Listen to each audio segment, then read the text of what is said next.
Now welcome to another lightning response video, where this time I'm going to try to answer a few questions, starting with this one from Donuts, who asked, "Hey Thor, do you think the series would be receiving less criticism if it was an animated series as opposed to live action?" Yeah, absolutely, but mainly because less people pay attention to or care about the animated stuff overall. So there isn't as much benefit or potential profit in bashing it like there is the live action stuff. I think in general, a lot of people maybe also expect less out of the animated stuff, or maybe I should say tend to let more slide. I think it's this sort of cartoon mentality that people have towards it, that the animated stuff is supposed to be lesser or more geared towards children, so who cares, why waste time on it? And yeah, that mindset is mainly coming from those who have probably never seen and wouldn't watch it because they, again, think it is only for kids. While those of us who do watch it know just how great it can actually be sometimes, and yeah, it can be a little childish at times too. But then in turn, those who don't or won't watch it likely aren't going to see the point of either bashing it themselves or watching others bash it, because they'll basically think, bro, why are you bashing a cartoon? It's for kids, who cares, let it go.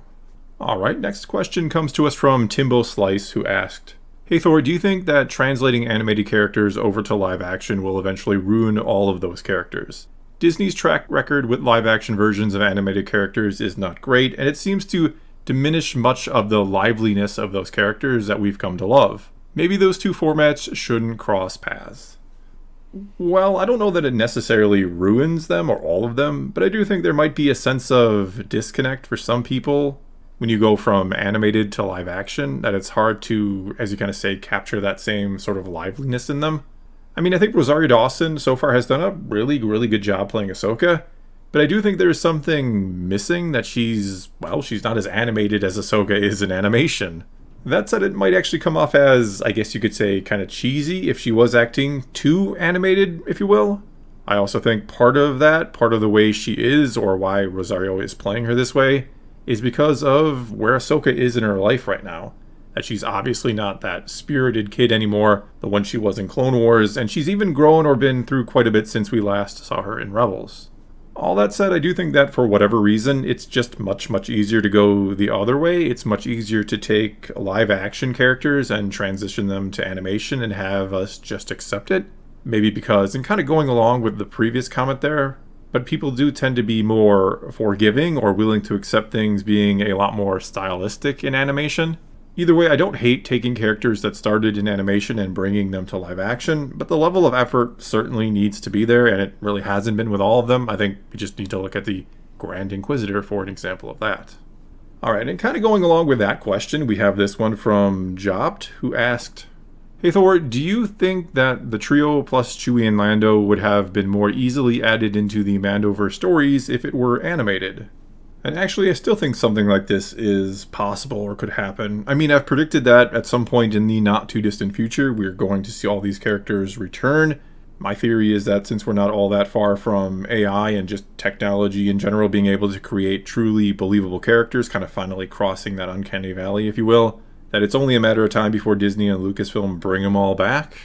Another possibility, though, and another bold prediction, if you will, and it's likely going to be dead wrong, so don't get excited if you actually like this idea, which hopefully you do, but I think there's a chance, or that it would be a good idea, to create an animated show that is sort of a sequel to the Ahsoka series, one that carries on many of those stories as well as those characters, and brings in some of the original trilogy characters as well, or pretty much all of them.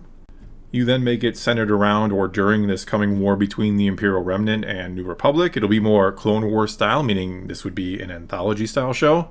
One where we can jump from story to story, character to character very freely and easily, with a very loose, overarching narrative.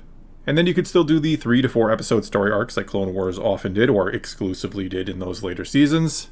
And mind you, I have nothing to back this prediction up other than the fact that The Bad Batch is ending with its 3rd season next year, and assuming a new show will indeed take its place, I really don't see them doing one set between the end of The Bad Batch and, say, the beginning of Rebels, especially when Andor is now further filling in that particular blank.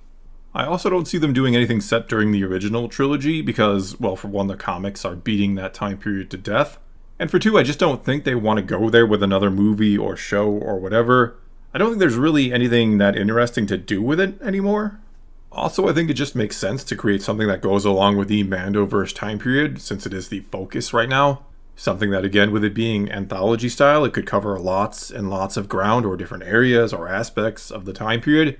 I mean, you just look at The Mandalorian Season 3 and how it had to have the Pershing episode, which I liked for the record, but it needed that to start to establish issues with the New Republic and the amnesty program and the Remnant and all that, but it felt so out of place in that show.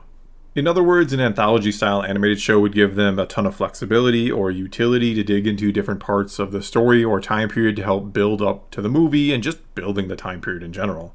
It could also, despite some of course not liking or caring about this, but it could in theory be something that helps build up to the sequel trilogy and somehow makes those films, well, not better, but helps them just make more sense, potentially. Because, like it or not, they're really not going to decanonize them, they're going to stay put. And I, for one, if they are staying, I'd appreciate anything to make them more digestible, let's say. Next up here we have a question from Veterlit Torf, who asked, "Hey Thor, why were the Jedi during the prequel era so arrogant?" And there's a great quote taken from a book by G. Michael Hoff that goes, "Hard times create strong men create good times create weak men create hard times." And I think you could pretty much replace men with the word Jedi and begin to answer this question of what went wrong with them in the prequel era, why they come off as so arrogant. Basically, I think that 1,000 years of more or less great peace and prosperity in the galaxy, free of the Sith, it had made the Jedi perhaps a bit complacent and aloof. Instead of just listening to the will of the Force and being more reactionary, going where they were needed, they became more proactive, helping and doing what they maybe weren't needed so much for. Which I think gets shown or alluded to by the fact that they'd more or less become a diplomatic branch, and later with the Clone Wars an enforcement branch, of the New Republic, instead of more of an independent organization that happened to usually align with the goals of the New Republic, and thus would sometimes work with them. Along with this, it's almost impossible to know or reach your full potential when there's nothing to truly test yourself against. And if you keep testing yourself against that which is inferior, either by choice or default, and you keep winning and winning and winning, you maybe get an inflated ego and set yourself up for crushing defeat when a worthy opponent finally comes along. It'd kind of be like how going down to the playground all the time and beating a bunch of kids at basketball might inflate your ego a bit, make you think you're really good at basketball, but it doesn't do you much to prepare for a one-on-one with LeBron James. And in this case, Palpatine is the LeBron James to the Jedi Order. Either way, let's move on to one last question here from Jedi Shill, who asked, "Hey Thor, do you think the Star Wars fanbase is too interested in how powerful individual Jedi are? Jedi don't judge other Jedi by their ability to bring buildings down, but when to and when not to use the Force." And yes and no. I mean, the fanbase can gravitate towards and have fun with whatever they want to have fun with. But that said, I don't think the best way to rank a Jedi is by most powerful or anything like that. It's certainly not what they would do, and I tend to agree with you that the best Jedi are those who essentially follow the will of the Force and seek to keep things in balance above all else. Those who help the most people, basically. That's the true mark of a great Jedi. Well, that's all I got for this time. Now it's your turn to take to the comments below and tell me what you think about any of these answers, or you can ask a question for a future lightning response video. Just start your comment off with "Hey Thor." And if people like this style of video, maybe I'll do more where I try to answer a bulk of questions instead of just one. But whatever the case may be, do leave those comments below. Let's talk some Star Wars. And until next time, thanks for watching.